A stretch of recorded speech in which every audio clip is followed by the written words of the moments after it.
My name is Robert Mazerolle. I'm a sculptor. My interest in sculpting is in the area of the interplay between tensions and their underlying forms.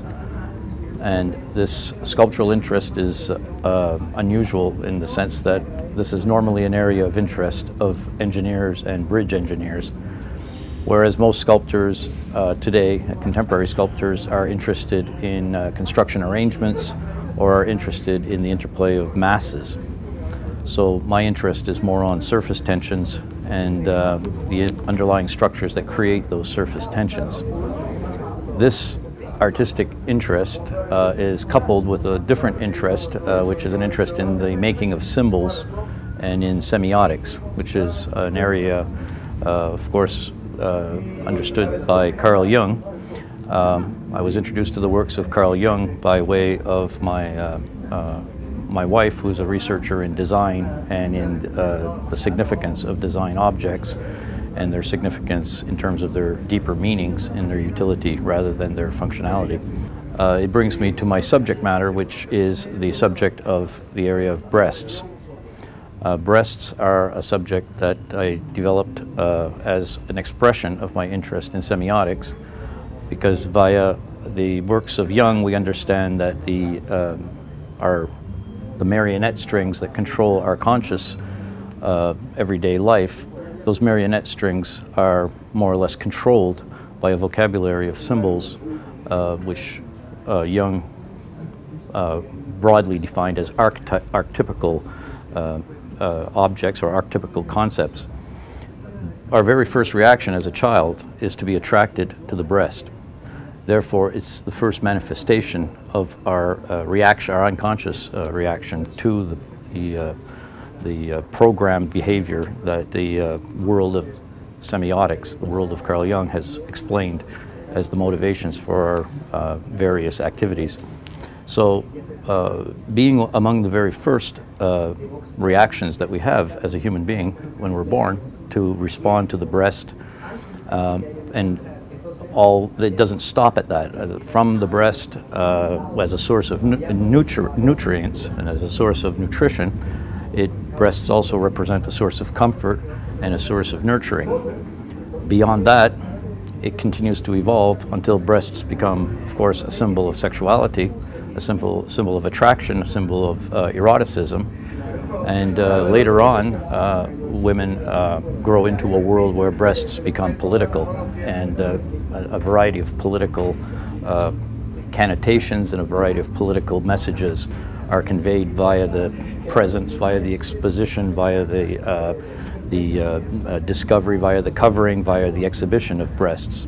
So the particular series that is on exposition here at the Miami River International Contemporary Art Fair, these are works of the last 2 or 3 years of my work, and the particular piece behind me is titled Sirens. It is one of my larger executions, and Sirens is a reference and an illustration practically of the famous sirens of Odysseus, the Greek myth. And you will remember from your Greek history, as I'm sure all of you have a perfect recall, that the sirens are the mermaids whose purpose is to drive men to disaster.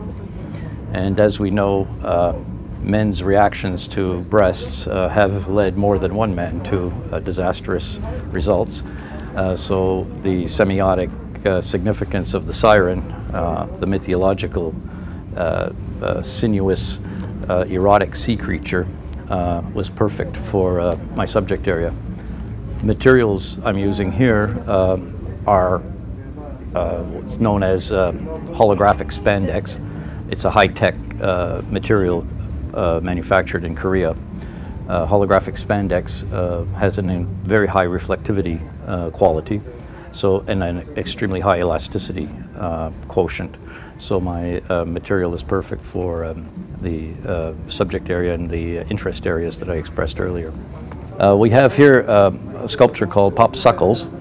As you can see, it's a large construction that is a representation of the famous American confection called the popsicle. The popsicle is constructed of holographic spandex. It is a representation of the popsicle, and its semiotic connection is from a research I read where the popsicle during World War II was researched by surveyors, propaganda surveyors among American troops. They were seeking to discover all American symbols from among soldiers, and they were intending to create a propaganda piece to support the mental attitude of soldiers who were fighting in World War II. During this survey, they expected to find, by asking them the question, what makes you think of home, what makes you think of America, they were expecting patriotic responses such as the American flag, Santa Claus, Mom, Turkey, something like that. But to their surprise, they discovered the popsicle was the most universal memory or symbol that was quoted. The other sculpture that we see to my right is a little more editorial. It's called Moneymaker, and this is a monument to gold diggers, those famous ladies that we discover in my environment here on South Beach.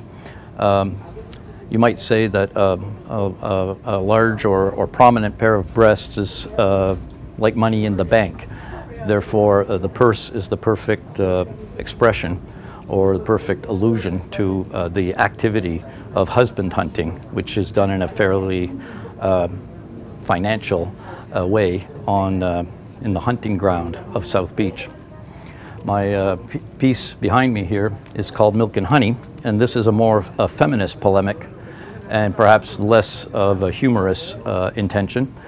This particular construction refers to the progression of a woman's life in which she becomes suckled for erotic reasons as an adolescent. She becomes suckled as a mother when she becomes a nurturing mother, and yet after those two genetically or culturally determined roles, goes on to be suckled long after her biological roles are completed. The role of a woman is never finished, and nor does the suckling ever end. So I express this as an industrial activity, and it's perhaps at a time a comment, and at a perhaps more of a political comment than my other subject areas. This particular sculpture is titled Irresistible, and it is a homage to the spandex attire that many women wear in North America especially. The spandex tank top was made popular by department stores and provides a rather ironic fashion statement I've discovered, in that spandex used in this fashion is a membrane, and it's rather odd that women would conceal their breasts by applying a membrane over another membrane. So homage to spandex, if you will, and the fact that the desire to cover breasts is, of course, constantly mitigated with the desire to expose them. So the study on form and tension is extremely prominent here, and the form has a inviting shape. To my right is a sculpture titled Pop-Tart. And this is more of a homage to the younger, more firm breasts of the younger adolescent teenage girl. And the material here is a deviation from my spandex obsession, and is a more comforting and nurturing material, and is inviting to the touch, and has a sensuous and more inviting feeling. But I hope that you enjoy the art, and I hope that the whole world can appreciate the sculptures of breasts. Thank you.